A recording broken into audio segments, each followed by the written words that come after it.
ভাই রে ভাই, রঘু ডাকাতের ফ্যানমেড গান তৈরি হয়ে গেল।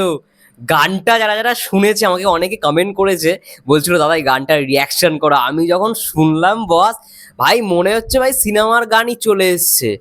আমরা টিজারটায় মানে প্রি টিজটায় একেবারে শেষে যেই লিরিকটা শুনেছি, ওই লিরিকটা দিয়েই এত সুন্দর রকম ভাবে গানটাকে বানানো হয়েছে।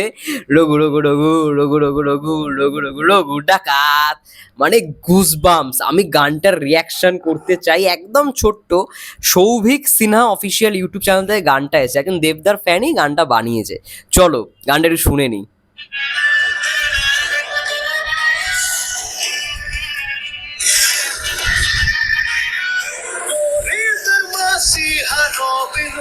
ওহো,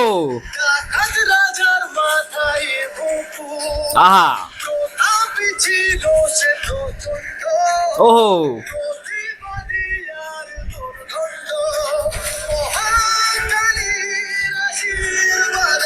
আহা, জিও, পুরো পুরো ঘু পুরো পুরো পুরো ঘু পুরো পুরো পুরো ঘু টাকা।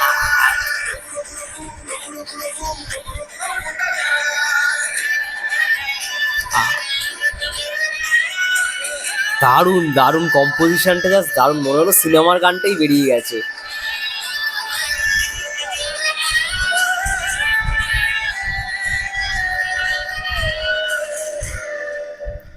দারুণ দারুণ, মানে যে গানটা বানিয়েছে সৌভিক সিনহা, ফ্যাবুলাস ভাই, ফ্যান্টাস্টিক। মানে আমার কোথাও গিয়ে মনে হলো সিনেমার গান আগে রিলিজ হয়ে গেছে, এত সুন্দর করে কম্পোজিশনটা করেছে। এবং যেহেতু বিটটা টিজারটার মধ্যে মানে প্রি টিজের মধ্যে আছে, সেই বিটটাকে মানে অনুসরণ করেই কিন্তু গানটা ওরকমভাবে বানানো হয়েছে। লিরিক্সগুলো দারুণ দারুণ ছিল। মানে প্রথমেই রবিনহুড যে ব্যবহার করছে, এবং রঘু ডাকাতকে সবাই মানে সবাই আর কি আমরা চিনি যে সেই সময় বাংলার রবিনহুড বলা হয় রঘু ডাকাতকে। কারণ ওই যে টাইম লাইনটা, মানে যেই টাইমের ঘটনা আমরা দেখতে পেতে চলেছি, আমরা সকলে জানি যে ব্রিটিশদের অত্যাচার তখন মানে অনেকে মানে লালিত, মানে অনেক দিক থেকে অত্যাচারিত হয়ে, লাঞ্ছনা বঞ্চনার দিক থেকে মানে অত্যাচার হয়ে ফাঁসি পর্যন্ত দিত, সুইসাইড করতো।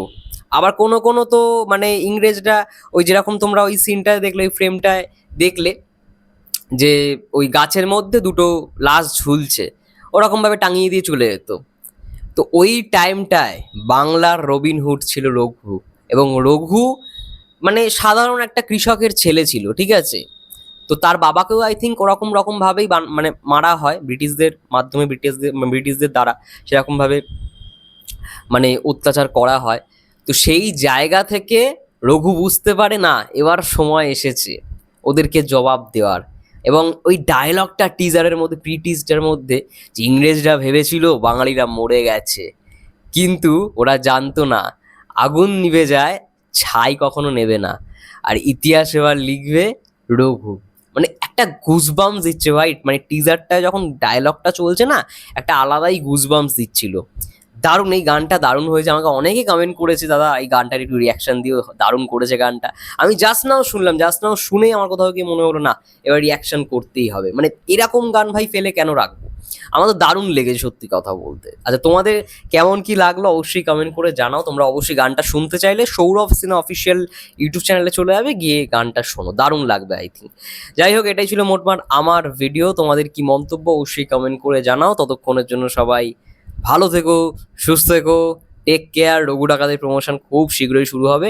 ধূমকেতু তো আজকে থেকে অলরেডি প্রমোশন শুরু হয়ে গেল। দেবদা দেখলাম বিভিন্ন মিডিয়া চ্যানেলের ইন্টারভিউ দেওয়া শুরু করে দিয়েছে। এবার দেখা যাক দেবদার শুভশ্রীদিকে একসঙ্গে প্রমোশন করলে খুব ভালো লাগবে, মানে একসঙ্গে যদি আমরা দেখতে পাই। জানি না সেটা কবে হবে। যাই হোক, তোমাদের কি মন্তব্য কমেন্ট করে জানাও। ততক্ষণের জন্য সবাই ভালো থেকো, সুস্থ থেকো, টেক কেয়ার।